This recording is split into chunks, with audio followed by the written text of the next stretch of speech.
Assalamualaikum warahmatullahi wabarakatuh. Kami akan mempresentasikan tugas-tugas yang sudah kami kerjakan. Perkenalkan, saya Faiz akan mengerjakan tugas 1.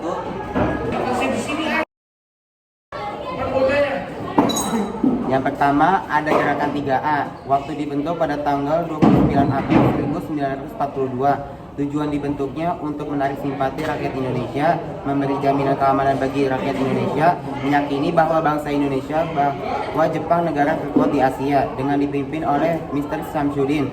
Yang kedua, Utara.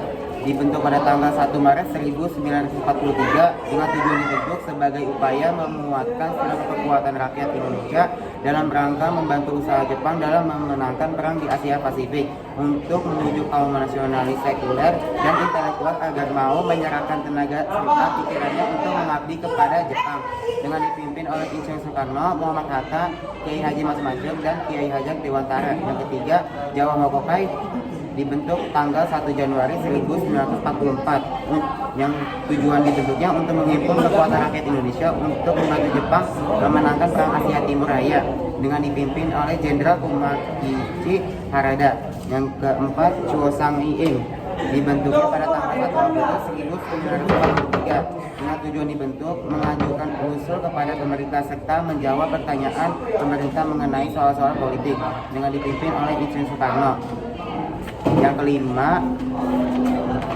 Yang kelima ada MIAI dibentuk pada tanggal 21 September 1937. Alasan dibentuknya menempatkan umat Islam pada kedudukan yang layak dalam masyarakat Indonesia dengan dipimpin oleh Kiai Haji Mas Mansur. Yang keenam ada BPUPKI dibentuk pada tanggal 1 Maret 1945 dengan tujuan dibentuknya melakukan penyelidikan dan persiapan dalam rangka mendapatkan pendapat dan usulan rakyat Indonesia terkait perumusan kemerdekaan dengan dipimpin oleh Dr.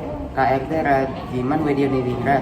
Yang terakhir ketujuh, PPKI dibentuk pada tanggal 7 Agustus 1945 dengan tujuan dibentuknya melanjutkan tugas BPUPKI seperti menggerakkan proklamasi kemerdekaan Indonesia dan membahas hal-hal praktis lainnya yang berhubungan dengan negara Indonesia dengan dipimpin oleh Insinyur Soekarno. Saya Maura Alika akan menjelaskan tentang tugas kedua. Yang pertama ada eksploitasi ekonomi. Alasannya dilaksanakan adalah kepentingan perang sehingga seluruh potensi sumber daya alam dan bahan mentah yang digunakan untuk industri yang mendukung mesin perang. Dua tahapan dilaksanakannya. Yang pertama tahapan penguasaan menguasai seluruh kekayaan alam. B. Tahapan penyusupan kembali struktur ekonomi wilayah dalam rangka memenuhi kebutuhan perang. Yang ketiga ada dampak pelaksanaannya. Yang pertama itu ada produksi pangan menurun dan kelaparan serta kemiskinan meningkat drastis. B. Menyebabkan penyakit yang mengakibatkan angka kematian meningkat. C. Gairah kerja menurun, kekurangan pangan, gizi rendah. Yang kedua ada pengerahan tenaga kerja. Yang pertama alasan dilaksanakannya adalah untuk pembangunan sarana militer seperti pembuatan benteng, lapangan terbang, jalan-jalan, dan jembatan. Kemudian ada tahapan pelaksanaannya. Yang pertama A. Dibentuk sistem tonarigumi yang artinya rukun tetangga yang merupakan kelompok keluarga beranggotakan 10-20 anggota rumah tangga yang bertujuan mengawasi para penduduk. Kemudian ada B. Para wanita dipaksa untuk dipekerjakan sebagai wanita penghibur tentara Jepang atau Jugun Iampu yang awalnya dijanjikan untuk menuntut ilmu di Jepang sebagai guru atau perawat tetapi malah menjadi wanita penghibur. Dan yang terakhir ada dampak dilaksanakannya itu. Yang pertama ada tenaga rumus yang meninggal akibat kerja yang sangat berat dan gizi kesehatan tidak cukup. Kurang lebih ada 70.000 orang meninggal dan 300.000 dikirim ke Burma, Muang Thai, Vietnam, Malaya, dan Sarawak. Saya Dayana akan mempresentasikan tugas ketiga. Pertama ada Seinenda atau Barisan Pemuda dibentuk pada tanggal 9 Maret 1943 dengan tujuan untuk melatih dan mendidik para pemuda agar mampu menjaga dan mempertahankan tanah air dengan kekuatannya sendiri. Anggotanya berjumlah 3.500 pemuda yang berusia 14 sampai 23 tahun. Kedua, ada Keibodan atau Barisan Pembantu Polisi dibentuk pada 29 April 1943 dengan tujuan untuk membantu tugas-tugas polisi seperti menjaga lalu lintas dan memelihara keamanan desa. Beranggotakan 28.000 anggota yang berusia 23 sampai 25 tahun.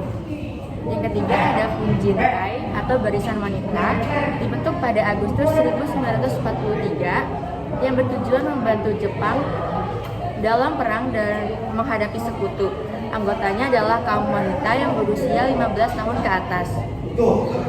Yang keempat ada Sui Shintai atau Barisan Pelopor, dibentuk pada 14 September 1944 dan diresmikan pada tanggal 25 September 1944.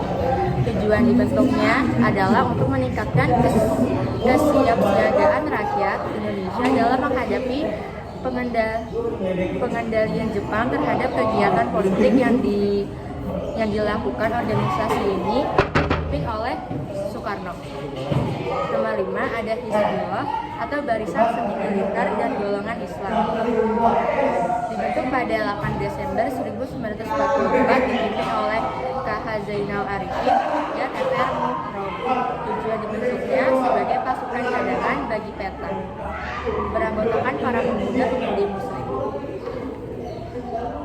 Yang keenam ada Heiko atau Barisan Pembantu Prajurit Jepang. Dibentuk pada April 1943, beranggotakan sebanyak 42.000 orang dengan usia 18 sampai 25 tahun. Tujuan dibentuknya untuk membangun kubu pertahanan, menjaga keamanan dan ikut dalam medan perang Jepang. Yang terakhir ada peta pembela tanah air, dibentuk pada tanggal 3 Oktober 1943 oleh Letjen Kumagenji Harada. Pembentukan peta dilakukan untuk contoh Prancis yang memanfaatkan pemuda Maroko sebagai tentara Prancis. Anggota peta terdiri atas orang Indonesia yang mendapat pendidikan militer Jepang. Saya akan membacakan tugas keempat, yaitu bidang pendidikan. Kebijakan yang diterapkan pemerintah Jepang di bidang pendidikan adalah menghilangkan diskriminasi pendidikan. Jepang juga menerapkan jenjang pendidikan formal di Indonesia seperti sistem pendidikan di Jepang, yaitu jenjang SD 6 tahun, SMP 3 tahun, dan SMA 3 tahun. Perubahan pendidikan pada zaman Jepang ialah sekolah dasar Gokumin Gakko ditempuh 6 tahun, sekolah menengah pertama Shotochu Gakko ditempuh 3 tahun, sekolah menengah atas Jogakko ditempuh 3 tahun, sekolah pertukangan Kagyo Gakko, sekolah teknik menengah Kagyo Gakko, ada sekolah guru 2 tahun, yaitu Sato Sian Gakko, sekolah guru 4 tahun, Gato Sian Gakko, sekolah guru 2 tahun, Kato Sian Gakko. Jadi kebijakan pendidikan masa pendudukan Jepang adalah penerapan sistem pendidikan militer. 2. Bidang bahasa dan sastra. Pemerintahan Jepang mengeluarkan larangan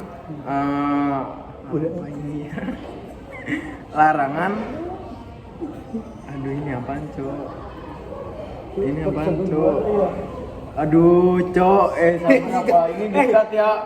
Aduh, ini apaan ya? Larangan pemakaian. Oh, bahasa. Oh iya. Jadi ulang 2, bidang bahasa dan sastra. Pemerintahan Jepang mengeluarkan larangan pemakaian bahasa Belanda secara ketat di bidang pers. Pemerintahan menerbitkan surat kabar Kana Jawa Shimbun yang memakai bahasa Jepang dengan memakai huruf katakana. Tujuan utama penerbitan surat tersebut adalah menyebarluaskan bahasa Jepang dan meningkatkan pengetahuan membaca dan menulis bahasa Jepang rakyat Indonesia. Jepang mendirikan Komisi Bahasa Indonesia. Tugas komisi ini adalah menentukan pembentukan istilah, menyusun tata bahasa Indonesia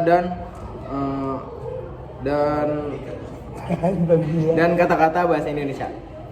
Pada masa pendudukan Jepang, semakin banyak sastra telah ditulis dalam bahasa Indonesia, misalnya karya Amin Pane, Kami Perempuan, Jinak Merpati, dan sebagainya. 3. Bidang sosial. Salah satu kebiasaan yang wajib dilakukan masyarakat Indonesia penghormatan pada Tennoheika, yaitu kaisar Jepang yang diyakini sebagai keturunan dewa matahari. Namun kebiasaan penghormatan ini ditentang oleh kalangan ulama sehingga timbul perlawanan fisik dari para ulama. Misalnya perlawanan yang dilakukan Kiai Haji Zainal Mustafa yang dikenal dengan peristiwa Singaparna. Ya itu guys. Tentang perlawanan rakyat Indonesia terhadap penduduk Jepang. Penderitaan rakyat Indonesia pada masa Jepang mendorong timbulnya perlawanan rakyat di berbagai daerah. Perlawanan rakyat tersebut timbul akibat kebijakan pemerintah Jepang yang sewenang-wenang di bidang politik, sosial, ekonomi, dan budaya. Perjuangan bawah tanah dilakukan oleh para pemimpin bangsa yang bekerja pada pemerintah Jepang. Berjuang pada tanah dilakukan di Jakarta, Semarang, Bandung, Surabaya, dan Medan. Di Jakarta dibagi beberapa kelompok: Soekarni, kelompok Ahmad Subowo, kelompok Sultan Samir, dan lain-lain. Berbagai perlawanan rakyat tidak di daerah Jakarta, di Jawa Barat, Aceh, Blitar, dan Kalimantan. Perlawanan rakyat Tasikmalaya. Perlawanan rakyat Tasikmalaya menantang Jepang dipimpin oleh Kiai Haji Mustafa, pemimpin pondok pesantren Sukiman Fuji. Perang pada tanggal 20 Februari 1944. Zaman Mustafa memimpin para santri-santri melawan Jepang dengan bersenjata tradisional. Akhir Zainal Mustafa berhasil ditangkap oleh Jepang dan dibawa ke Jakarta pada tanggal 25 Oktober tahun 1944. Zainal Mustafa dijatuhi hukuman mati oleh pemerintah Jepang. Mati. Perlawanan rakyat Indramayu. Rakyat Indramayu ingin meminta hasil padi, tapi ditolak Jepang sehingga pada April 1944 timbullah perlawanan di Kejayaan, KCMS, dan selanjutnya muncul perlawanan rakyat Cilacap dan Lomer. Yang ketiga, perlawanan rakyat Kalimantan. Perlawanan rakyat di Kalimantan pada Jepang dipimpin oleh Pangsuaman dengan mengadakan perang liar karena Jepang mengkritik dengan mata-mata. Lanjut. Perlawanan rakyat oleh perlawanan rakyat Alen pada tanggal 10 November 1942. Alen menukar penemuan terhadap Jepang dengan dipimpin oleh Teku Abdul Jalil di Chot Pieng.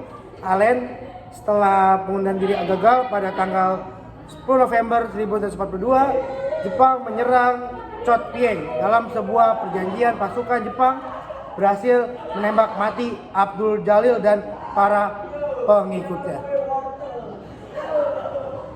Perlawanan Blitar, petir di Blitar. Perlawanan pasukan pada tersebut dilakukan untuk mencegah perilaku Jepang yang kejam terhadap penduduk Indonesia. Perlawanan peta tersebut dilakukan oleh pasukan Blitar di bawahan pemimpinan Supriyadi pada tanggal 14 November 1942. Supriyadi melakukan serangan terhadap Jepang dan berhasil mempenduduki kota Blitar. Selanjutnya, pemimpin perlawanan peta Blitar berhasil ditangkap dan di dinasti Mahkamah Militer Jepang di Jakarta.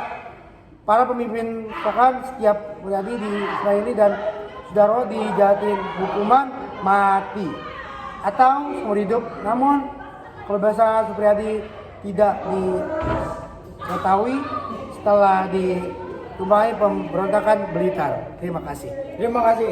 Sekian dari kami. Apabila kesalahan kata mohon dimaafkan. Assalamualaikum warahmatullahi wabarakatuh.